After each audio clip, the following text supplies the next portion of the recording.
Hello dear students, CSR NET physical science और जो gate physics exam है इसके पॉइंट ऑफ व्यू से आज हम एटॉमिक एंड मोलिकुलर फिजिक्स का एक इंपॉर्टेंट टॉपिक करने जा रहे हैं, ज़ीमन इफेक्ट। तो ज़ीमन इफेक्ट आज आपको कंप्लीट हो जाएगा। साथ ही साथ मैं एक ट्रिक भी बताऊंगा जिससे आप total number of components find out कर सकते हैं, ठीक है। बट उससे पहले हम ये जानते हैं कि ज़ीमन इफेक्ट क्या होता है। बेसिक कॉन्सेप्ट हमें जानना ज़रूरी है एक बार। तो देखिए ज़ीमन इफेक्ट,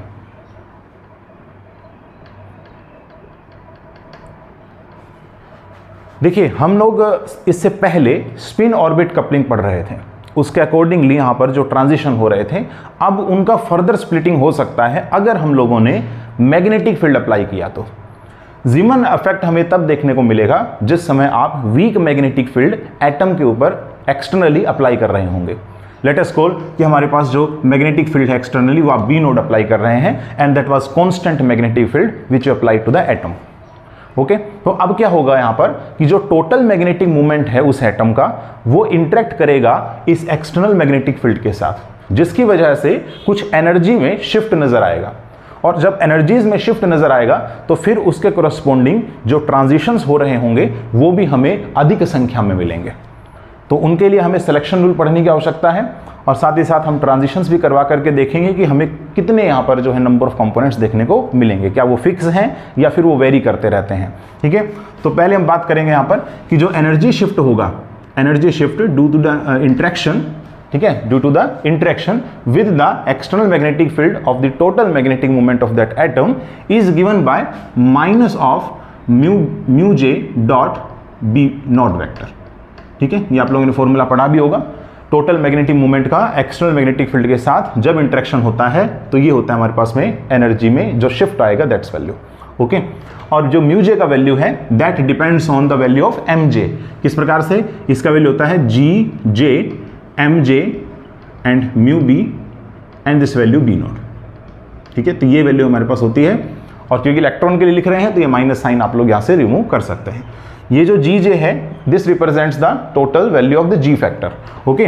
तो यहां पर जो जी फैक्टर होता है that value would be 1 plus J of J plus 1, ठीक है। इसके बाद में प्लस में S of S plus 1 minus में L of L plus 1 and divide by 2 J of J plus 1। ये हमारे पास वैल्यू है, ठीक है। और म्यू बी का वैल्यू कितना होता है? म्यू बी का वैल्यू होता है EH divide by 4 pi m, okay. तो ये हमारे पास में एनर्जी शिफ्ट कोरस्पोंडिंग देखने को हमें मिलता है। तो कोई भी जैसे ट्रांजिशन हो रहा होगा ना, जैसे मान लीजिए ट्रांजिशन हो रहा है तो कोरस्पोंडिंग हमें फर्दर स्प्लिटिंग नजर आएगी यहाँ पर, और फर्दर स्प्लिटिंग अगर नजर आएगी तो ट्रांजिशंस जो है वो भी हमारे पास इंक्रीज हो जाएंगे। अब ये हमें जो स्प्लिटिंग है ना वो किस प्रकार से होगी उस पर हम लोग एक बार बात करते हैं। देखो मान लीजिए हमारे पास सिंगलेट सिंगलेट ट्रांजिशन हो रहा है, ठीक है। सिंगलेट सिंगलेट हमारे पास में स्टेट्स हैं। सिंगलेट सिंगलेट कहने का मतलब ये हो गया कि जो नेट स्पिन है that should B 0। So net spin is 0, that means multiplicity 2s + 1 = 1, ठीक है। एग्जाम्पल के लिए जैसे 1p से लेकर के 1s, तो यहां पर आप देख सकते हैं मल्टीप्लिसिटी कितना है, 1 से लेकर के 1 हो रहा है। That means this is the case of the normal Zeeman effect, क्योंकि ज़ीमन इफेक्ट के भी दो टाइप्स हैं, एक नॉर्मल और एक एनोमलस। तो नॉर्मल ज़ीमन इफेक्ट तभी आपको देखने को मिलेगा जब सिंगलेट टू सिंगलेट ट्रांजिशन होगा। तो इस केस में आप देख सकते हैं दोनों केस में मल्टीप्लिसिटी कितना है, 1 है। It means this both are singlet states, तो इनके बीच में जो ट्रांजिशन होगा that was called the normal Zeeman effect, okay. तो ये हमारे पास नॉर्मल ज़ीमन इफेक्ट होगा। सिमिलरली अगर हम लोग सिंगलेट सिंगलेट केस के अलावा किसी और स्टेट्स की बात करते हैं, चाहे फिर वो s = ½ हो चाहे s = 1 हो, ठीक है, तो ऐसे केस में जो ज़ीमन इफेक्ट होता है that was the anomalous Zeeman effect, ठीक है। तो एक होता है नॉर्मल ज़ीमन इफेक्ट, एक होता है एनोमलस ज़ीमन इफेक्ट, ठीक है। तो अब फर्दर स्प्लिटिंग कैसे आप देखेंगे, तो यहां पर आप देखें ये जो जी जे का वैल्यू है ना, जी फैक्टर, आप खुद से देखें जैसे सिंगलेट सिंगलेट स्टेट है तो सिंगलेट सिंगलेट स्टेट में एस का वैल्यू कितना है, 0 है। तो अगर यहां पर रखें तो एस का वैल्यू 0 रख देंगे तो ये 0 हो गया। और अगर एस का वैल्यू 0 होता है दैट मीन्स जे और एल क्या हो जाता है, इक्वल हो जाता है ना। तो जे का वैल्यू एल के इक्वल हो जाएगा, so both are cancelling out. तो ये वाली टर्म जो है वो 0 हो जाएगी हमारे पास, ठीक है। तो जी का वैल्यू कितना आ गया, 1 के इक्वल आ गया। तो देखो इसकी वैल्यू फिक्स होगी एक तरीके से, है ना। जो भी ट्रांजिशन होगा ना सिंगलेट टू सिंगलेट तो इसकी वैल्यू कितनी फिक्स हो गई, 1 के इक्वल फिक्स हो गई। म्यू बी जो है ये भी एक कांस्टेंट है। मैग्नेटिक फील्ड जो आप अप्लाई कर रहे हैं that is also constant magnetic field. इसका मतलब जो एनर्जी लेवल्स में जो शिफ्ट मुझे देखने को मिलेगा that depends only on the value of mj, और mj की जो एक पर्टिकुलर j वैल्यू के लिए टोटल वैल्यूज ये कंटेन करता है दैट वर 2j+1। कितने होते हैं टोटल? 2j+1। इसलिए आपको यहां पर टोटल नंबर ऑफ कंपोनेंट्स कितने देखने को मिलेंगे corresponding to these levels? 2j+1। ठीक है, तो यहां पर 2j+1 लेवल्स आपको देखने को मिलेंगे और फिर आप कोरस्पॉन्डिंग ट्रांजिशन वहां पर करेंगे। अब जब आप ट्रांजिशन कर रहे होंगे तो कुछ ना कुछ सिलेक्शन रूल तो ओबे हो रहा होगा ना वहां पर। तो अब ये देखिए कि क्या यहां पर इलेक्ट्रिक डाइपोल ट्रांजिशन है या फिर मैग्नेटिक डाइपोल ट्रांजिशन है। तो आप देख सकते हैं कि जो मैग्नेटिक फील्ड हम अप्लाई कर रहे हैं that is a constant magnetic field, और जो कांस्टेंट मैग्नेटिक फील्ड होता है इस केस में जो ट्रांजिशन सिलेक्शन रूल आप ओबे करवाते हैं that was electric dipole transition. Okay, so इसका मतलब ये हो गया कि डेल्टा mj, ठीक है, चेंज जो है ना फाइनल माइनस इनिशियल का, that should be equal to either 0 और ±1। तो ये आप लोग जो है सिलेक्शन रूल ध्यान रखिएगा। साथ ही साथ आप देख रहे हैं इस केस में s का वैल्यू 0 है, सो ms का वैल्यू भी कितना हो जाएगा? 0 के इक्वल ही हो जाएगा। ठीक है, तो this is the selection rule in case of this normal और द एनोमलस ज़ीमन इफेक्ट। ये आपने ध्यान रखना है, ये डेल्टा mj का वैल्यू। ठीक है, this is the corresponding selection rule for the normal and the anomalous Zeeman effect. ठीक है, तो अब आप एग्जांपल्स के थ्रू इन चीज़ों को समझ सकते हैं। ठीक है, फिर मैं आपको एक डिफरेंस और बताता हूं जो बहुत मेन है, जहां से क्वेश्चन आप लोगों का बन सकता है। सीएसआर नेट या गेट फिजिक्स एग्जाम में अब तक जो क्वेश्चन बने हैं, देखो मैंने वो 2-3 टाइप के ही देखे हैं और वहीं से क्वेश्चन ही आपका बनेगा, उससे बाहर नहीं जाने वाला है। ओके, तो वो तीनों टाइप आज हम खत्म कर देंगे, साथ ही साथ ट्रिक भी जानेंगे। तो ये जो 3 पार्ट्स हैं, ठीक है, इनमें सबसे पहले मैं आपको ये बताता हूं कि ये 3 क्वेश्चन कौन कौन से बन सकते हैं। ठीक है, देखो पहले क्वेश्चन में आप देख सकते हैं कि जो एनर्जी में शिफ्ट आ रहा है, तो इस एनर्जी में शिफ्ट आने के कारण आपका जो वेवलेंथ है या फ्रीक्वेंसी है ऑफ द एमिटिंग फोटोन या वेवलेंथ जो हमारे पास लाइट की होगी, उसमें कुछ ना कुछ हमारे पास स्प्रेड नजर आएगी या स्प्लिटिंग नजर आएगी। ठीक है, तो वो ही आपने निकालना है कि वो स्प्लिटिंग वेवलेंथ या फ्रीक्वेंसी में कितना होगा। दैट मींस डेल्टा लैम्डा या फिर डेल्टा न्यू, ये आप लोगों से क्वेश्चन में पूछ सकता है। तो इसके लिए यही फॉर्मूला आपने अडॉप्ट करना है, बस इसको इक्वल कर दें कि जो लाइट की हमारे पास में एनर्जी होती है उसके इक्वल। ठीक है, दैट मींस यहां पर हो जाएगा हमारे पास h डेल्टा न्यू, और अगर लैम्डा की टर्म्स में देखना चाहते हैं तो hc divide by del lambda. Okay, इस प्रकार से आप देख सकते हैं hc divide by lambda square del lambda, इस प्रकार से होगा। ठीक है, तो ये जो है इस फॉर्मूले को आप उसके बराबर पुट करके और फिर ये जो हमारे पास स्प्लिटिंग्स हो रही हैं वेवलेंथ और फ्रीक्वेंसी में कोरस्पॉन्डिंगली ज़ीमन इफेक्ट में, वो आप यहाँ से फाइंड आउट कर सकते हैं। तो इस पर बेस्ड मैंने देखा सीएसआर नेट में लगभग 5-6 न्यूमेरिकल्स आए हुए हैं। ओके, अभी तक जो है टोटली देखो 10 न्यूमेरिकल आए हैं, और जिनमें से आप देखिए कि 6 न्यूमेरिकल तो इस पर ही बेस्ड हैं। अब 4 न्यूमेरिकल किस पर बेस्ड हुए? 4 न्यूमेरिकल बेस्ड है सेकंड टाइप के ऊपर, which is the total number of Zeeman components. ये बेस्ड है total number of Zeeman components, कितने हमें ज़ीमन कंपोनेंट्स मिलने वाले हैं। तो इसका भी मैं आपको ट्रिक बता दूंगा। ठीक है, नॉर्मल में अलग होता है, एनोमलस में अलग होता है। ओके, नेक्स्ट इसके बाद है थर्ड पार्ट। तो थर्ड में हमारे पास ये हो सकता है कि फर्दर जो सिग्मा और जो पाई कंपोनेंट्स हमें मिलते हैं, ठीक है, वो आप लोगों से पूछ सकता है कितने नंबर ऑफ सिग्मा कंपोनेंट्स मिलेंगे, पाई कंपोनेंट्स मिलेंगे। ठीक है, या फिर हमसे ये भी पूछ सकता है कि जो हमें कंपोनेंट्स मिल रहे हैं ट्रांजिशन के कोरस्पॉन्डिंगली जो हमें लाइट देखने को मिलेगी वो प्लेन पोलराइज्ड लाइट हो, इसके हमारे पास कितनी मतलब कितने जो है ट्रांजिशन ऐसे पॉसिबल हैं। साथ ही साथ ऐसा भी हो सकता है सर्कुलरली पोलराइज्ड लाइट जो है वो कितने ट्रांजिशंस पॉसिबल हो सकते हैं, उसके कोरस्पॉन्डिंग जो आएगी ना हमारे पास लाइट, वो आप लोगों से पूछ सकता है। तो ये थर्ड टाइप में आएगा हमारे पास, जो काफ़ी रेयर है बट आ सकता है। ओके, तो पहले 2 है ना, यहाँ से क्वेश्चन आपके सीएसआर नेट और गेट में पूछे जा चुके हैं और पूछे जाते भी हैं आज के टाइम पे। ओके, तो अब सबसे पहले हम लोग क्या करेंगे कि सिंगलेट ट्रांजिशन यानी कि जो नॉर्मल ज़ीमन इफेक्ट है उसका एक एग्जांपल देखते हैं। ठीक है, और फिर उसके बाद एनोमलस का देखेंगे। उससे पहले मैं आपको एक बात बता रहा था जो कि काफ़ी इंपॉर्टेंट है। देखो ये बात आप हमेशा ध्यान रखिएगा, नॉर्मल और यहाँ पर है एनोमलस। ठीक है, देखो जो हमारे पास में वेवलेंथ नजर आएंगे ना, जैसे एक ट्रांजिशन अगर ये हो रहा है ना आपका, अगर स्पिन ऑर्बिट कपलिंग की वजह से, तो इसके कोरस्पॉन्डिंग आपको एक वेवलेंथ नजर आ रही है लैम्डा।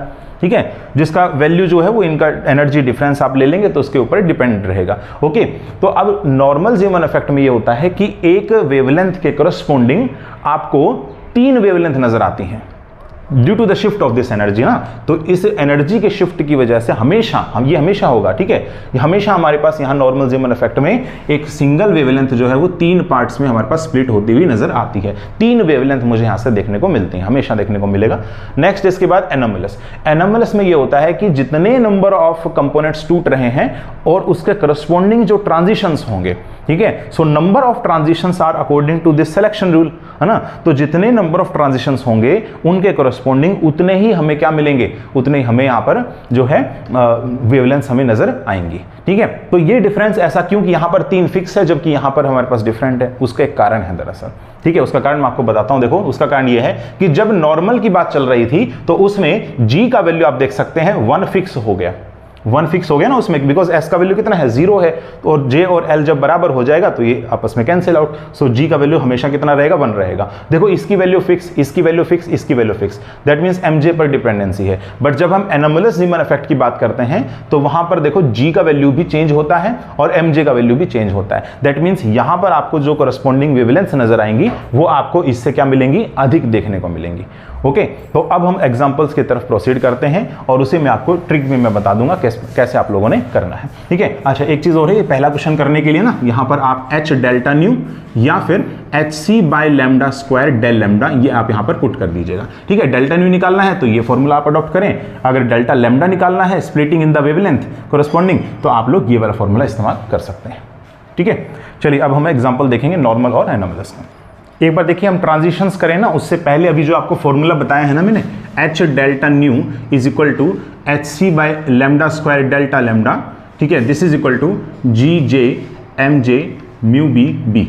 ओके, ये फॉर्मूला आप देखो याद रख लीजिए, इससे बेस्ड बहुत बार क्वेश्चन पूछे गए हैं। तो मैं CSR नेट के एक बार एक काम करता हूँ, आपको प्रीवियस ईयर क्वेश्चन शो करता हूँ।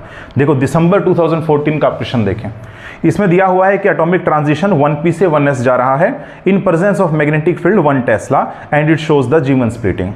म्यू बी का वैल्यू दे रखा है, कोरस्पॉन्डिंग वेवलेंथ का वैल्यू भी दे रखा है, सेपरेशन आपने जीमन स्पेक्ट्रल लाइंस का बताना है। इसका मतलब क्या हुआ, देखो बी का वैल्यू आपको दे दिया है, ठीक है, बॉहर मैग्नेटॉन म्यू बी का वैल्यू आपको दे रखा है इस केस में, क्योंकि हमें ट्रांजिशंस भी गिवन है जो कि सिंगलेट सिंगलेट है, तो जीजे का वैल्यू भी 1 हो जाएगा, एमजे का वैल्यू भी कोरस्पॉन्डिंग 1 हो जाएगा, ठीक है। अब फिर बात आती है यहाँ से लैम्डा गिवन है क्वेश्चन में, एचसी का वैल्यू आपको पता होगा, डेल लैम्डा यानी सेपरेशन आपसे पूछा गया है, तो डायरेक्ट फॉर्मूला बेस्ड ये क्वेश्चन हमसे जो है वो पूछा गया था, ठीक है। दिसंबर 2014 की बात है। नेक्स्ट मैं बात करता हूँ जून 2016 की। इसमें भी देखो नॉर्मल जीमन एक्सपेरिमेंट किया गया using the magnetic field 0.3 Tesla और स्प्लिटिंग आपने बतानी है कोरस्पॉन्डिंग टू द 660, ठीक है, 660 नैनोमीटर स्पेक्ट्रल लाइन। तो देखो सेम क्वेश्चन हो गया, बिल्कुल सेम क्वेश्चन है। मैग्नेटिक फील्ड आपको दे रखा है, यहाँ पर म्यू बी का वैल्यू नहीं गिवन है इस बार, तो देखो इसका वैल्यू आप लोग जो है ना याद रख लें, इसका वैल्यू होता है 9.27 इंटू में 10⁻⁻24, ठीक है, ये हमारे पास होता है। एंड इसके अलावा हमें जीजे और एमजे का वैल्यू पता है, नॉर्मल जीमन इफेक्ट में 1 होता है, कोरस्पॉन्डिंग लैम्डा गिवन है आपको, फिर दोबारा से डेल्टा लैम्डा पूछा गया है जून 2016 में।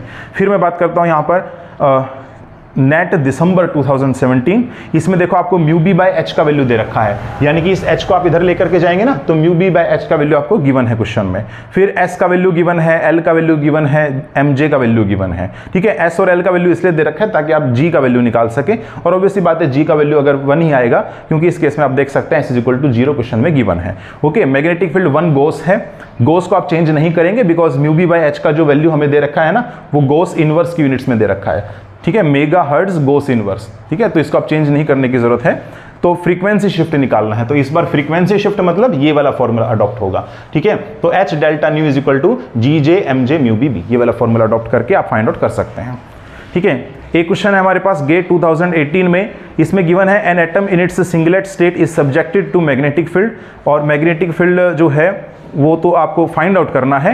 स्पेक्ट्रल लाइन की विड्थ आपको दे रखी है और जीमन स्प्लिटिंग में लैम्डा का वैल्यू आपको दे रखा है। फिर दोबारा से देखो इस बार लैम्डा दे दिया, डेल लैम्डा दे दिया और मैग्नेटिक फील्ड आपसे पूछा गया है। तो आप देख सकते हैं देखो गेट में भी और नेट में भी इस प्रकार के जो क्वेश्चन है ना डायरेक्टली फॉर्मूला बेस्ड जो है वो पूछा गया है, और ये फॉर्मूला आपके बड़ा काम का है जीमन इफेक्ट अगर आप स्टडी कर रहे हैं तो, ठीक है। This is very important formula, double star, okay.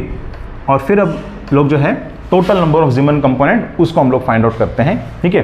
तो इससे पहले हम लोग एक बात प्रूव करेंगे कि एक कोरस्पॉन्डिंग वेवलेंथ जो होती है लैम्डा, ठीक है, एक ट्रांजिशन जो हो रहा है उसके कोरस्पॉन्डिंग हमें यहाँ पर नॉर्मल जीमन इफेक्ट में 3 वेवलेंथ नजर आती हैं, 3 वेवलेंथ नजर आ रही हैं।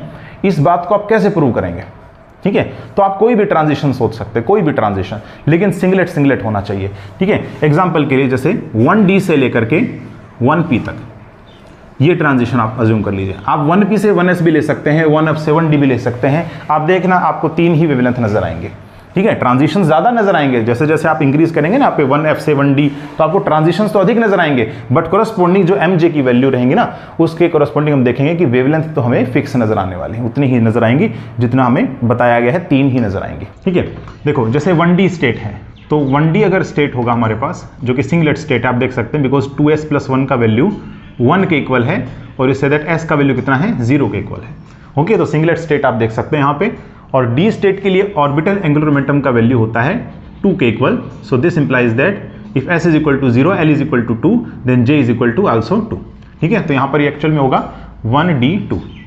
तो ऐसे हमारे पास एक लेवल हम लोग इस प्रकार से बना देते हैं इसका, ठीक है। This is the energy corresponding to this, let us call that E1। Okay, इसके कोरस्पॉन्डिंग जो एनर्जी होगी ना, उसको हम लोग E1 से रिप्रेजेंट कर देते हैं। ओके, फिर इसी प्रकार से 1p स्टेट के लिए देखें आप लोग, 1p स्टेट के लिए यहाँ पर भी s का वैल्यू कितना है, 0 है, l का वैल्यू कितना है, 1 है, और j का वैल्यू कितना है, j का वैल्यू यहाँ पर 1 हो गया। ओके, तो इसी प्रकार से यहाँ पर भी बना दें, यहाँ हो जाएगा 1p1, और इसकी एनर्जी हम लोग अज्यूम कर लेते हैं कि E नोड के इक्वल है, जस्ट अज्यूम दिस। ओके, इसकी एनर्जी E1 है और इस लेवल की एनर्जी कितनी है, E नोड है। अब ये केस तब है जिस समय पर मैग्नेटिक फील्ड आपको कितना लग रहा है, 0। B नोड का वैल्यू एक्सटर्नल मैग्नेटिक फील्ड कितना है, 0 है। लेकिन जब external magnetic field B naught does not equal to 0 होगा, तो इस केस में ये फर्दर स्प्लिट होंगे, है ना। कितने नंबर ऑफ कंपोनेंट्स के अंदर, total mj which is 2j + 1 number of components. Okay, तो यहां पर आप देख सकते हैं j का वैल्यू 2 है, तो mj का वैल्यू जाएगा -2 से +2, टोटल 5 वैल्यूज हो गए ना यहाँ पे, -2, -1, 0, 1 एंड 2। ओके, तो यहां पर आप लोग बना दें इसको कोरस्पॉन्डिंग, इस प्रकार से स्प्लिट करके दिखा दें इसको। सो 1, 2, 3, 4 एंड 5, ठीक है। तो इस प्रकार से आप लोगों ने बना दिया, ठीक है। सो दिस इज -2, -1, 0, 1 एंड 2। ओके, इसी प्रकार से यहां पर आपने बनाना है। तो इस केस में j का वैल्यू कितना है, 1 है, तो mj का वैल्यू -1 से 1। ओके, तो यहां पर हमें 3 वैल्यूज मिलेंगी। सो 1, 2 and 3। Okay, so this is -1, 0 and 1। अब आपने क्या करवाने हैं, transitions, such that selection rule ΔMj = 0 + -1 हमारे पास में वैलिडेट हो। तो ये सिलेक्शन रूल का यूज करते हुए आपने यहाँ पर इस प्रकार से ट्रांजिशंस करवाने हैं।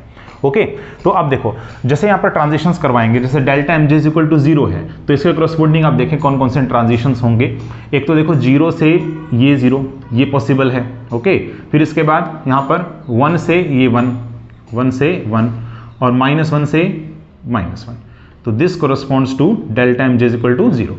फिर इसी प्रकार से ΔMj = +1 आप देख लें, यानी फाइनल माइनस इनिशियल में जो mj का चेंज है दैट शुड इक्वल टू +1, ठीक है। तो आप देखें कहाँ पर आपको देखने को मिल रहा है, जैसे कि इस केस में देखने को मिलेगा -1 एंड दिस, ठीक है, ये हमारे पास मिलेगा, देखो ये वाला ट्रांजिशन, ठीक है। 0 के कोरस्पॉन्डिंग मिलेगा यहाँ पर दिस ट्रांजिशन, ठीक है। 1 के कोरस्पॉन्डिंग हमें मिलेगा ये वाला ट्रांजिशन, ठीक है। So these 3 denotes the net change in the mj value equal to +1। Okay, similarly -1 के लिए देख लें आप लोग, तो -1 के लिए हमारे पास हो जाएगा, देखो यहाँ पर हो जाएगा 0, ठीक है, -1 एंड -0, ठीक है। एक तो ये वाला हो गया, ठीक है। इसके अलावा यहाँ पर 0 है, 0, -1, तो ये वाला हो गया एक तो, ठीक है, और 1, -2, तो ये वाला हो जाएगा एक, ठीक है। So these 3 corresponds to mj में चेंज कितना, -1। तो देखो ये 3 मिल रहे हैं, ये 3 मिल रहे हैं और ये 3 मिल रही है ना यहाँ पर। तो इसका मतलब टोटल नंबर ऑफ ज़ीमन लाइंस मुझे कितनी मिल रही है, अगर मैं ये सिलेक्शन रूल इंपोज करता हूं तो 9, है ना, टोटल 9 कंपोनेंट्स मिल रहे हैं, ठीक है। चलिए, क्या इसका शॉर्ट ट्रिक है, हम डायरेक्टली कर सकते हैं बिना इन लाइंस को ड्रॉ किए? यस, एक शॉर्ट ट्रिक है हमारे पास, ठीक है। तो अब वो शॉर्ट ट्रिक जो है वो मैं बताता हूं आपको। यहाँ पर कुछ नहीं करना, जैसे ये डी स्टेट है ना, तो दिस इज अबाउट स्टेट, ये हमारे पास लोअर स्टेट है, ये अपर स्टेट, ये लोअर स्टेट P है। इन दोनों के लिए आप mj का वैल्यू लिख दें, जो mj का डिफरेंट वैल्यूज आ रहा है ना, उसको यहाँ पर लिख दें। तो -2, -1, देन 0, देन 1 एंड देन 2, ठीक है। P के लिए भी लिखना है, तो -1, 0 एंड 1, तो यहाँ लिखेंगे -1, 0 एंड 1, ठीक है। ये mj का वैल्यू लिख दिया आपने इस तरह से। अब क्या करना है, अब आपने देखो ये लाइन ड्रॉ करनी इस प्रकार से और ये लाइन ड्रॉ करनी, ये हमेशा इस प्रकार से लाइन ड्रॉ होती है। फिर वर्टिकल लाइंस ड्रॉ करें आप लोग, तो वर्टिकल 1, वर्टिकल 2 और वर्टिकल 3। अब जो हमारे पास 2 वर्टिकल लाइन ड्रॉ की गई है ना, उनके बीच आप क्रॉस लगा दें, ठीक है। So this cross and this cross, this cross and this cross. तो ये टेक्निक है दरअसल पता करने का। ओके, तो टोटल नंबर ऑफ कंपोनेंट्स कितने मिल रहे हैं आपको, अभी टोटल नंबर ऑफ लाइंस गिन लो आप लोग। तो 1 2 3 4 5 6 7 8 एंड 9, टोटल कितनी है, 9 है। ओके, तो 9 टोटल नंबर ऑफ कंपोनेंट्स आपको यहाँ पर देखने को मिल रहे हैं, और यहाँ पर है भी ऐसा, ठीक है। बट जैसा कि मैंने आपको बताया कि नॉर्मल ज़ीमन स्प्लिटिंग में एक वेवलेंथ की जगह मुझे 3 वेवलेंथ नजर आ रही हैं। ओके, तो टोटल नंबर ऑफ कंपोनेंट्स तो 9 है, बट वेवलेंथ कितनी है, ओनली एंड ओनली 3 है। कैसे पता कर सकते हैं आप, देखो delta M J is equal to 0 जब होगा तो इसके करस्पॉन्डिंग हमें एक वेवलेंथ मिलेगी, फिर delta M J is equal to +1 होगा तो मुझे एक वेवलेंथ, और delta M J is equal to -1 होगा उसके करस्पॉन्डिंग मुझे एक वेवलेंथ मिलेगी। आप लोग यहां से भी देख सकते हैं इस बात को। देखो यहां पर ये जो आप बिल्कुल ठीक इस प्रकार से लाइन देख रहे हैं ना, ये वाली लाइन जो है एकदम स्ट्रेट लाइन, इसमें कोई चेंज नहीं आएगा ना एनर्जी में, बिकॉज देखो आप एम जे का वैल्यू 0 है। तो हमने फॉर्मूला क्या देखा था कि delta E is equal to M J G J mu B and B naught, ये फॉर्मूला था ना हमारे पास।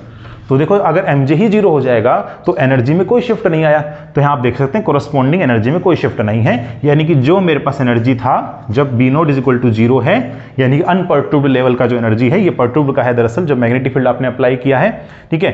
तो थोड़ा सा पर्टुर्बेशन थ्योरी पे आप अप्लाई कर सकते हैं वैसे यहाँ पर, ठीक है। तो ई नोड है तो ई नोड यहाँ पर आ जाएगा, ठीक है, this is E naught same to same. But जैसे ही आप यहां जाओगे तो एनर्जी लेवल में शिफ्ट आपको देखने को मिल रहा है, and what is that shift, that shift is positive, this value is positive, why, because MJ is positive here. So MJ का वैल्यू कितना है 1, तो एमजे का वैल्यू 1 रखेंगे। जी का वैल्यू कितना है, जी फैक्टर यहां पर 1 होगा, ठीक है, जी फैक्टर 1 की हुआ, आप खुद से देख सकते हो जब भी s इज इक्वल टू 0 होता है तो जी फैक्टर का फॉर्मूला आपको मैंने अभी लिखा था थोड़ी देर पहले, उस फॉर्मूले में आप पुट करके देखिए आपको जी का वैल्यू 1 ही मिलेगा। ओके, सो ध्यान रखना हमेशा सिंगुलर स्टेट में जी का वैल्यू कितना होता है 1, तो ये भी 1 और ये भी 1, तो कितना हो गया म्यू बी बी नोड। तो बस इसका जो ये जो शिफ्ट है ना ये कितना है, म्यू बी बी नोड है। तो अगर इस लेवल का एनर्जी ई नोड हुआ तो इस लेवल का एनर्जी कितना हो गया, ई नोड प्लस में म्यू बी बी नोड, ये वैल्यू हो गया। अच्छा इसका कितना हो गया, तो इसका आप पता कर सकते हैं, इसका हो जाएगा ई नोड माइनस में म्यू बी बी नोड हो गया, ठीक है। और अब आप ये देखें जैसे कि delta M J is equal to 0 के करस्पॉन्डिंग जो आपको लाइंस मिल रही है ना, उनमें आप देखें डिफरेंस का वैल्यू। तो देखो इसी प्रकार से जैसे मैंने यहां लिखा है ना, ऐसे आप यहां पर भी लिख सकते हैं। यहां पर बताओ कितना कितना होगा एनर्जी, यहां पर बताइए एक बार, यहां लिख देता हूं, ठीक है। देखो -2 -1 0 1 और 2, उधर जगह नहीं है ना, इस वजह से मैं इनके करस्पॉन्डिंग जो एनर्जी है ना डी स्टेट्स की वो मैं यहां लिख देता हूं, ठीक है। ये एम जे की वैल्यूज हैं। तो देखो यहां पर तो सेम हमें E1 मिलेगा जो ये एनर्जी है अनपर्टुर्ब्ड, ठीक है। अच्छा यहां पर E1 minus mu B B naught, यहां कितना मिलेगा, यहां मिलेगा E1 minus 2 mu B B naught, यहां एनर्जी, ठीक है, डिक्रीज हो रही है, इधर ऊपर जाएंगे तो E1 plus mu B B naught, ठीक है। नेक्स्ट में E1 प्लस में 2 म्यू बी बी नोड। और अब आप ये ट्रांजिशंस देखिए दरअसल एक बार, जहां डेल्टा एम जे 0 है, एक ट्रांजिशन हो रहा है 0 से 0, एक हो रहा है 1 से 1, ठीक है, 1 से 1, और एक हो रहा है -1 से -1, ठीक है। तो आप देखिए 0 से 0, एक हो रहा है 1 से 1, और एक हो रहा है -1 से -1, ठीक है। अच्छा जब 0 से 0 हो रहा होगा तो एनर्जी में डिफरेंस कितना है, हम कह सकते हैं एनर्जी में डिफरेंस है E1 minus E node, simple है। तो ठीक है, फिर 1 से 1 में होगा तो कितना होगा, देखिए ये वैल्यू कितनी है E1 plus mu V node, और जो इसमें है 1 के कोरस्पॉन्डिंग वो कितना है E1 plus mu B B naught. तो डिफरेंस में जब आप कैलकुलेट कर रहे होंगे तो म्यू बी बी नोड से ये म्यू बी बी नोड तो कैंसिल आउट हो जाएगा, सो E1 माइनस ई नोड आएगा। तो इसके कोरस्पॉन्डिंग में एनर्जी कितनी है E1 minus E naught. Same इसके साथ भी स्टोरी है, E1 माइनस में ई नोड। तो आप देख सकते हैं कि जो एनर्जी है लेवल्स के बीच का जो डिफरेंस मिल रहा है ना, this is E1 minus E naught corresponding to these 3 transitions, that's why wavelength should be only 1। Wavelength कितनी है, ओनली एंड ओनली 1 है, and what is that value, that value will be E1 minus E naught divide by Hc is equal to this wavelength, let us call that as lambda 1। Okay, इसको हम लोग ने lambda 1 कह दिया। इसी प्रकार से delta M J is equal to +1 के कोरस्पॉन्डिंग लैम्डा 2 होगा। इसी प्रकार से delta M J is equal to -1 के कोरस्पॉन्डिंग लैम्डा 3। तो टोटल कितनी वेवलेंथ हो गई, 3 वेवलेंथ। ओके, तो 3 वेवलेंथ आपको नजर आ रही हैं, लेकिन यहां पर जब ये ट्रांजिशन हो रहा था when B node is equal to 0, external magnetic field when you not applied, then in that case the wavelength is nothing but 1 only. Okay, so 1 wavelength goes into 3 wavelengths in the case of singlet transition and when magnetic field is applied. Okay, so this is called normal Zeeman splitting. अब मैं बात करता हूं anomalous Zeeman splitting की, कि वहां पर मुझे 3 वेवलेंथ से अधिक क्यों नजर आ रही हैं। ओके, तो उसका कारण क्या है मैं आपको यहीं पर बता देता हूं। वो फैक्टर क्या है, देखो ये जो mj का वैल्यू है, चलो ये तो इसमें चेंज तो ठीक है, 0 + -1 मुझे देखने को मिलेगा, बट gj का वैल्यू जो कि यहां फिक्स है सिंगुलर स्टेट के लिए 1 है, वहां पर फिक्स्ड नहीं होगा। आपको एग्जाम्पल देता हूं मैं, देखो now we will show an example of the anomalous Zeeman splitting. ठीक है, तो सबसे बेस्ट एग्जाम्पल है सोडियम। ठीक है, तो मान लेते हैं सोडियम जो है एक्साइटेड स्टेट में है and it comes out in the ground state. ठीक है, तो during these transitions you will see there are the 2 type of the wavelengths are emitted. One is corresponding to D1 line transition and another is D2 line transition. Okay, तो उसको हम लोग थोड़ा सा define करते हैं। देखो जैसे ग्राउंड स्टेट है ना, तो इसमें Z का वैल्यू 11 है, वैसे तो Z = 11 यहाँ पर भी है, बट इसकी इलेक्ट्रॉनिक कन्फिग्रेशन और इसकी इलेक्ट्रॉनिक कन्फिग्रेशन में थोड़ा सा चेंज होगा। यहाँ पर जब आप लिख रहे हैं तो नॉर्मली आप लिखेंगे कि 1s2, 2s2, 2p6 and 3s1, ये हमारे पास है। ठीक है, ग्राउंड स्टेट के केस में। जबकि आप एक्साइटेड स्टेट में लिख रहे होंगे तो स्टार्टिंग के ये तो ठीक है, लेकिन ये 3s1 की जगह पर हमारे पास नेक्स्ट वाला क्या आएगा, 3p। सो 3p स्टेट में जाएगा ये इलेक्ट्रॉन 3p1 में। ओके, तो आप देख सकते हैं कि ये तो हमारे पास शेल्स ऑक्युपाइड हैं, तो इस केस में तो स्प्लिटिंग आपको देखने को मिलेगा नहीं, लेकिन ये हमारे पास क्या है, अनऑक्युपाइड है, ये फुली फिल्ड नहीं है इस केस में। ओके, तो 3s1 और यहाँ 3p1, तो डिफरेंस आपको नजर आएगा। ओके, तो एक काम करते हैं, देखो 3p के लिए पहले आप ये डिफाइन कर लीजिए कि j का वैल्यू कितना है, l का वैल्यू कितना है और s का वैल्यू कितना है। ठीक है, तो डिफाइन करते हैं। देखो P1 का मतलब क्या हुआ कि सिर्फ और सिर्फ एक इलेक्ट्रॉन इसके अंदर ऑक्युपाइड है, P लेवल के अंदर। ठीक है, यहाँ पर सिर्फ और सिर्फ एक ही p ऑर्बिटल के अंदर एक ही इलेक्ट्रॉन ऑक्युपाइड होगा, जिसका स्पिन कितना है, +½ तो हम ऐसा कह सकते हैं कि spin is nothing but +½ and for the p state we know the orbital angular momentum will be +1। Okay, so what are the possible values of j according to the LS coupling? We say that the possible value of J is L minus S to L plus S. That means 1 minus half से 1 plus half. So either half और either 3/2, ये दो values यहाँ पर possible हैं। तो ये excited state की बात हुई। अब मैं बात करता हूँ ग्राउंड स्टेट की। तो ग्राउंड स्टेट में J का वैल्यू, L का वैल्यू और S का वैल्यू, यहाँ पर भी देखो एक ही इलेक्ट्रॉन ऑक्युपाइड है यहाँ पर। ठीक है, इस S ऑर्बिटल के अंदर, तो वो स्पिन अप होगा, सो यहाँ पर हो जाएगा हाफ वैल्यू।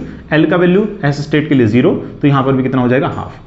ठीक है, तो यहां से जो मुझे स्पेक्ट्रल कॉन्फ़िगरेशन या स्पेक्ट्रल नोटेशंस देखने को मिल रही हैं, दैट वर, ठीक है, 2s + 1 अगर मल्टीप्लिसिटी भी निकाल लो, देखो यहां से हो जाएगा 2 × ½ एंड +1, दैट मीन्स यहां से हो गया 2। ठीक है, तो यहां से मुझे देखने को मिलेगा 2p और j का वैल्यू 2 है, तो 2p ½ एंड 2p 3/2। ओके, यहां पर क्या देखने को मिल रहा है, 2s ½ ओनली। तो एक ट्रांजिशन यहां से यहां होगा, एक ट्रांजिशन आपको यहां से यहां होगा। ठीक है, तो इसके करस्पॉन्डिंग आपको 2 लाइंस मिलेंगी, D1 और D2 लाइंस। इनकी करस्पॉन्डिंग जो वेवलेंथ होती है, वो वेवलेंथ भी आपको याद होना चाहिए, 5890 एंगस्ट्रॉम और दूसरी होती है 5896 एंगस्ट्रॉम। तो ये डिफरेंस 6 एंगस्ट्रॉम का है, और क्योंकि ये डिफरेंस बहुत कम है, that's why we treat the sodium light as the monochromatic light. Okay, but आप ये भी पढ़ चुके हैं कि मोनोक्रोमेटिक लाइट एक्चुअल में इन प्रैक्टिकल अचीव नहीं होती है, और इसका कारण क्या है, हेसनबर्ग का अनसर्टेनिटी प्रिंसिपल। ठीक है, तो ये थोड़ा सा मैंने लेजर्स में करवा दिया है, लाइन विड्थ के कॉन्सेप्ट में आप वो वीडियो जा करके देख सकते हैं। ओके, तो अब हम ये बात करते हैं कि जिस समय पर बी नोड यानी कि एक्सटर्नल मैग्नेटिक फील्ड आप लोगों ने अप्लाई नहीं किया था, that means it's value is 0, in that case P state तो मेरे पास में इस प्रकार से था और S स्टेट ये इस प्रकार से। सो यहाँ पर आ जाएगा P½ और यहाँ पर है P 3/2 और यहाँ पर है S½। तो ट्रांजिशंस आपको ऐसे देखने को मिल रहा था। ओके, बट जैसे ही आप लोगों ने यहाँ पर मैग्नेटिक फील्ड अप्लाई किया, ठीक है, तो आपके केस में क्या हुआ, ये फर्दर स्प्लिटिंग देखने को मिली, इनकी भी, इसकी भी और इसकी भी, कोरस्पॉन्डिंग टू mj वैल्यूज। यहाँ पर -½ और ½ तो 2 देखने को मिलेंगे आज स्प्लिटिंग्स, यहाँ पर भी 2, -3/2 से 3/2, तो ये कितनी हो गई टोटल, 4 वैल्यूज हो गए ना, तो यहाँ पर 4 आपको देखने को मिलेंगे लेवल्स फर्दर। फिर हमारे पास ट्रांजिशंस होंगे, तो ट्रांजिशंस बढ़ जाएंगे in case of the external magnetic field when you apply.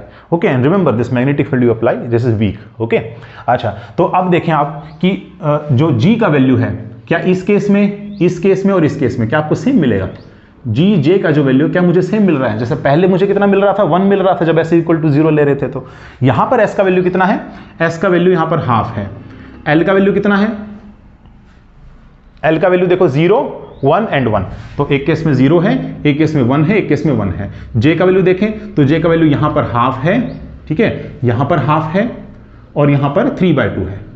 तो क्या मुझे 3 अलग अलग वैल्यूज नहीं मिलेंगी, बताओ, 3 अलग अलग वैल्यूज मिलेंगी कि नहीं जी फैक्टर की, जो कि आप निकाल सकते हैं by using this formula that g is equal to 1 plus में j of j plus 1 plus में s of s plus 1 and minus में l of l plus 1 divide by 2j of j plus 1। ठीक है, तो ये calculation मैं आप पर छोड़ता हूं, आप ये कैलकुलेशन करके यहाँ g का जो भी वैल्यू आएगा ना वो आप यहाँ करस्पॉन्डिंग लिख दीजिए यहाँ पर। ओके, और फिर देखो g जो वैल्यू है ना g फैक्टर, उस पर भी एक्चुअल में डिपेंडेंसी है इसकी एनर्जी शिफ्ट की ना, क्योंकि एनर्जी शिफ्ट का वैल्यू कितना था g j m j mu b b note. ठीक है, तो देखो ये फर्दर स्प्लिट हो रहा है, ये बात बिल्कुल सही है कि mj टोटल नंबर ऑफ जो हमारे पास कंपोनेंट्स होंगे उतने कंपोनेंट्स में ये फर्दर स्प्लिट हो जाएंगे। जैसे कि ये p3/2 है ना, ये 4 में टूट जाएगा, -3/2 -half, half and 3/2। Similarly p half भी 2 में टूटेगा, -half and half, s half भी 2 में टूटेगा, -हाफ एंड हाफ। ठीक है, बट जो हमारे पास एनर्जी डिफरेंस आएगा that energy difference is different. Why? Because of the different value of this g factor. ठीक है, तो mj ही चेंज नहीं हो रहा सिर्फ और सिर्फ यहां पर, u v b नोट तो चलो ठीक है कांस्टेंट है, बट g फैक्टर का वैल्यू भी चेंज हो रहा है। कोरस्पॉन्डिंगली मुझे जो वेवलेंथ मिलेंगी वो 3 वेवलेंथ नजर नहीं आएंगी, यहां पर वेवलेंथ भी मुझे क्या मिलेंगी, नंबर में ज्यादा देखने को मिलेंगी। तो वो ध्यान रखना हमेशा कि जितने कंपोनेंट्स होते हैं यानी जितने ट्रांजिशंस होते हैं ज़ीमन इफेक्ट में उतनी ही वेवलेंथ नजर आएगी, बिकॉज यहाँ g फैक्टर भी डिफरेंट और mj भी डिफरेंट, दैट्स वाई। ओके, तो अब उसके लिए आपको ट्रांजिशंस करवा के देखने पड़ेंगे। तो अब ट्रांजिशंस आप करवाइए और ये पता कीजिए कि सोडियम के केस में आपको टोटल कितने नंबर ऑफ ज़ीमन जो है लाइंस वो मिल रही हैं, and this is the case of anomalous Zeeman effect. Okay, तो देखते हैं यहां पर देखो, जब p3/2 से ठीक है s हाफ में जा रहा है तो मुझे कितने देखने को मिलेंगे, और during the transition p half से लेकर के s हाफ में जाएंगे तो कितने ट्रांजिशन देखने को मिलेंगे। ठीक है, अभी मैं ट्रांजिशन शो करूंगा तो बहुत टाइम लग जाएगा और मुझे लगता है कि एग्जाम्स में आपके पास इतना टाइम है तो आप उस शॉर्ट ट्रिक का यूज कर सकते हैं, जो कि मैंने अभी आपको बताया था कि यहाँ पर p लिखना है अपर स्टेट में, फिर लोअर स्टेट में s है। तो अब इसके कोरस्पॉन्डिंग mj की वैल्यूज आप लिख दीजिए। देखो -3/2, देन -हाफ, देन हाफ और इसके बाद 3/2। सिमिलरली s में देखेंगे तो -हाफ और हाफ, तो -हाफ और हाफ। ठीक है, ये एक साथ होनी चाहिए, देखो ये नीचे वही होनी चाहिए जो ऊपर थी, सेम टू सेम। ओके, और आपने क्या करना है, ये लाइन ड्रॉ करो, ये लाइन ड्रॉ करो, वर्टिकल ड्रॉ करो और 2 वर्टिकल्स के बीच क्रॉस लगा दो, ये लो। ठीक है, बस ये डायरेक्ट हो गया। बताओ कितने नंबर ऑफ लाइंस हो गए टोटल, 1 2 3 4 5 6। सो टोटल 6 लाइंस यहां पर मुझे देखने को मिल रही हैं। ठीक है, under the selection rule delta m is equal to 0 + -1। अब मैं बात करता हूं इसका, तो यहां पर हो जाएगा देखो p और s। ठीक है, यहां पर -हाफ एंड हाफ, यहां पर हो गया -हाफ एंड हाफ। ठीक है, वर्टिकल लाइन ड्रॉ किया, क्रॉस लगा दिया 2 वर्टिकल लाइंस के बीच। ओके, कितना आ गया देखो टोटल 1 2 3 4, यहां पर मुझे 4 देखने को मिल रही है। तो टोटल जो सोडियम में हमें ट्रांजिशंस देखने को मिलेंगे जब सोडियम एटम पर आप external weak magnetic field apply कर रहे होंगे, so that are the total number of components 10। Okay, और अगर 10 कंपोनेंट्स मिल रहे हैं तो मुझे 10 ही वेवलेंथ्स मिलेंगी, और उन वेवलेंथ्स का वैल्यू आप लोग कैलकुलेट कर सकते हैं by using the formula this one. ठीक है, डेल्टा ई को आप लिख दें hc/λ² del लैम्डा। ओके, तो यहां से आप लोग क्वेश्चन सोल्व कर सकते हैं, और मैंने आपको क्वेश्चन अभी करवाए भी थे, डायरेक्ट उसी पर बेस्ड आ जाते हैं।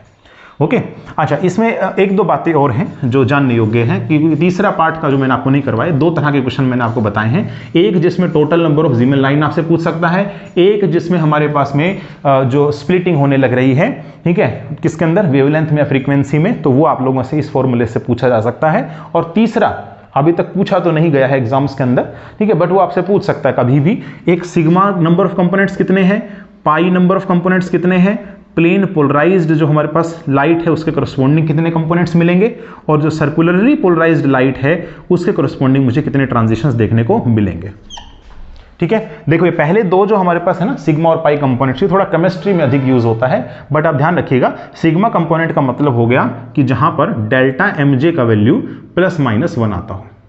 ठीक है, डेल्टा mj का वैल्यू कितना आता हो, +-1। ठीक है, और जो पाई कंपोनेंट्स होते हैं ना, यहां पर चेंज कितना देखने को मिलता है, 0। ठीक है, चेंज कितना देखने को मिलेगा, 0। जैसे कि अभी थोड़ी देर पहले हम लोगों ने जो न्यूमेरिकल देखा था ना नॉर्मल ज़ीमन इफेक्ट में, ठीक है, नॉर्मल ज़ीमन इफेक्ट में एग्जांपल देखा था ना 1d से लेकर के 1p तक, उसमें बताओ कितने ट्रांजिशंस मिल रहे थे, 9। ठीक है, 9 में से 3 तो किसके करस्पॉन्डिंग थे, डेल्टा mj इक्वल टू 0 के, फिर जो 6 थे वो किसके करस्पॉन्डिंग थे, डेल्टा mj इक्वल टू +-1 के। ओके, तो यहां पर 3 पाई कंपोनेंट्स और यहां पर 6 पाई कंपोनेंट्स आपको यहां देखने को मिलेंगे in this transition. Okay, comment box में आप क्या बता सकते हैं कि जो सोडियम लाइट है उसमें आपको total number of sigma components कितने देखने को मिलेंगे। कैलकुलेट करिए जल्दी से जल्दी, आप कितना कैलकुलेट कर सकते हैं, ठीक है, कितनी जल्दी कैलकुलेट कर सकते हैं। For the case of sodium, how many total number of sigma components are present, ठीक है, when the weak magnetic field is applied. Okay, next हम बात करते हैं प्लेन पोलराइज्ड और सर्कुलरली पोलराइज्ड। देखो ये क्या है, ये पोलराइजेशन है एक्चुअल में। पोलराइजेशन का मतलब ये हो गया कि जो लाइट यहां पर इमिट होगी ना, उस लाइट की पोलराइजेशन कुछ ना कुछ स्टेट होगी, है ना, पोलराइजेशन स्टेट होगी उसकी कुछ ना कुछ। अब वो पोलराइजेशन स्टेट निर्भर करती है कि हमारा देखने का जो नजरिया है वो किस प्रकार से है, ठीक है, मतलब किस डायरेक्शन में आप लाइट को आते हुए देख रहे हैं। एग्जांपल के तौर पे आप समझिए, जैसे कि ये एटम है, ठीक है, ये एटम है, इसके ऊपर आपने एक्सटर्नल मैग्नेटिक फील्ड रख दिया, है ना, एक्सटर्नल मैग्नेटिक फील्ड आपने अप्लाई कर दिया और ये मैंने एटम रख रखा है। ओके, तो अब एटम का जो टोटल मैग्नेटिक मोमेंट है उसके साथ इसका इंटरेक्शन होने लगेगा, ठीक है। अब यहां पर क्या है, आप दो तरीके से देख सकते हैं। हो सकता है आप इस एक्सटर्नल मैग्नेटिक फील्ड के परपेंडिकुलर देख रहे हो, या ऐसा हो सकता है कि आप इस एक्सटर्नल मैग्नेटिक फील्ड के पैरेलल में आप चीजें देख रहे हो। तो ध्यान रखना है, जब आप परपेंडिकुलर देखते हैं तो मुझे लाइट कैसी नजर आती है, प्लेन पोलराइज्ड लाइट नजर आती है, ठीक है, प्लेन पोलराइज्ड लाइट नजर आती है। जबकि इसके कोरस्पॉन्डिंग जब आप ऐसे देखेंगे ना तो मुझे नजर आती है सर्कुलरली पोलराइज्ड लाइट। ओके, ये बात आप लोगों ने ध्यान रखनी है। फिर इसमें ही एक बात और आप थोड़ा सा समझें इस चीज को, क्योंकि मुझे सिलेक्शन रूल्स भी अलग अलग मिल रहे हैं ना, सिग्मा कंपोनेंट्स और पाई कंपोनेंट्स। तो ध्यान रखेंगे, जब डेल्टा एमजे का वैल्यू 0 होगा या डेल्टा एमजे का वैल्यू +-1 होगा। तो अब एक बात आप ध्यान रखें कि जब आपको प्लेन पोलराइज्ड लाइट यहां ऐसे देखने से मिल रही है, ठीक है, जब आप परपेंडिकुलर टू दिस, मतलब परपेंडिकुलर टू मैग्नेटिक फील्ड आपने अप्लाई कर रखा और ऐसा आप देख रहे हो, ठीक है, 90 डिग्री के ऊपर, तो आपको प्लेन पोलराइज्ड लाइट देखने को मिल रही है। अब इसमें भी जो इलेक्ट्रिक फील्ड का कंपोनेंट होगा ना, इस केस में लाइट आ रही है उसका कुछ ना कुछ इलेक्ट्रिक फील्ड कंपोनेंट होगा, और ये है हमारे पास मैग्नेटिक फील्ड जो अप्लाई कर रखा है बी नोड, ठीक है। तो जब डेल्टा एमजे का वैल्यू 0 के बराबर है, उस समय ट्रांजिशंस के दौरान जो लाइट नजर आएगी उसका ये इलेक्ट्रिक फील्ड कंपोनेंट, और जो बाहर से हमने एक्सटर्नल मैग्नेटिक फील्ड दे रखा है, ये दोनों आपस में पैरेलल होंगे। Both are parallel, remember this thing, ठीक है, both are seen to be parallel. एक बात और ध्यान रखना है, ये बी नोड वो नहीं है मैग्नेटिक फील्ड जो कि उस लाइट का कंपोनेंट है, ध्यान रखिएगा, ठीक है, क्योंकि हम जानते हैं लाइट एग्जिबिट ट्रांसवर्स प्रॉपर्टी ना, तो ट्रांसवर्स कैरेक्टरिस्टिक्स अगर हम देखें तो उसमें तो हमेशा इलेक्ट्रिक फील्ड बी नोड के परपेंडिकुलर आना चाहिए था, ठीक है। तो ये बी नोड उसको रिप्रेजेंट नहीं कर रहा है कि लाइट का magnetic field component, this represents the external magnetic field, ठीक है। ओके, अब डेल्टा एमजे जब +-1 है, ऐसे केस में इलेक्ट्रिक फील्ड जो है it is seen to be perpendicular to the applied magnetic field. मिलेगी लाइट यही प्लेन पोलराइज्ड लाइट, बट ये इलेक्ट्रिक फील्ड का ओरिएंटेशन मैंने आपको बताया है, ठीक है, तो ये निर्भर करेगा डेल्टा एमजे सिलेक्शन रूल के ऊपर। ओके, सिमिलरली जो सर्कुलर पोलराइज्ड लाइट होती है, जब आप इस प्रकार से देख रहे हैं ना पैरेलल केस में, तो पैरेलल केस में ये जो कंपोनेंट होता है, ये कंपोनेंट एक्चुअल में दिखेगा ही नहीं आपको। This component is not seen in this case when you see the parallel to the external magnetic field, ठीक है, ये आपको दिखेगा ही नहीं, ये आपको दिखेगा, और इसके करस्पॉन्डिंग ही आपको सर्कुलरली पोलराइज्ड लाइट देखने को मिल रही है। ओके, तो ये थोड़ा सा पोलराइजेशन स्टेट के बारे में भी था, क्या पता आप लोगों से पूछ ले। ओके, तो वो आपका सब चीजें सिलेक्शन रूल पर निर्भर करेगा। ओके, जैसे मान लीजिए आपसे पूछ लिया गया कि बताओ सर्कुलरली पोलराइज्ड लाइट के कितने नंबर ऑफ कंपोनेंट्स मिल रहे हैं during the this transition in presence of the weak magnetic field. तो इसका मतलब क्या हुआ कि आपसे पूछना चाह रहा है कि delta MJ is equal to +-1 के कोरस्पॉन्डिंग कितने नंबर ऑफ कंपोनेंट्स मिलेंगे। ओके, क्योंकि हमें पता है ये कंपोनेंट हमें दिखता ही नहीं इस डायरेक्शन में। Okay, similarly plane polarized light के पूछ लिया तो इसका मतलब ये सभी के सभी आपने देखने हैं, 0 भी +-1 भी। ओके, तो इस प्रकार का क्वेश्चन आप लोगों को कभी बन जाए, क्या पता। ओके, सिग्मा पाई कंपोनेंट्स का भी बन जाए, ठीक है। तो ये थर्ड टाइप का हमारे पास में क्वेश्चन हो सकता है। तो होप आपको ये ज़ीमन इफेक्ट अच्छे से समझ में आ गया होगा। एक कमेंट बॉक्स में आप आंसर कीजिएगा कि total number of sigma components sodium जो है इस केस में कितना देखने को मिलेगा when you apply the weak magnetic field. Okay, तो आज के लेक्चर यहाँ फिनिश करते हैं। होप आपको आज का लेक्चर समझ में आया होगा। अगर आपको आज का लेक्चर अच्छा लगा तो आप इसे लाइक कीजिए, कमेंट कीजिए, शेयर कीजिए और चैनल को सब्सक्राइब करना ना भूलें। Thank you.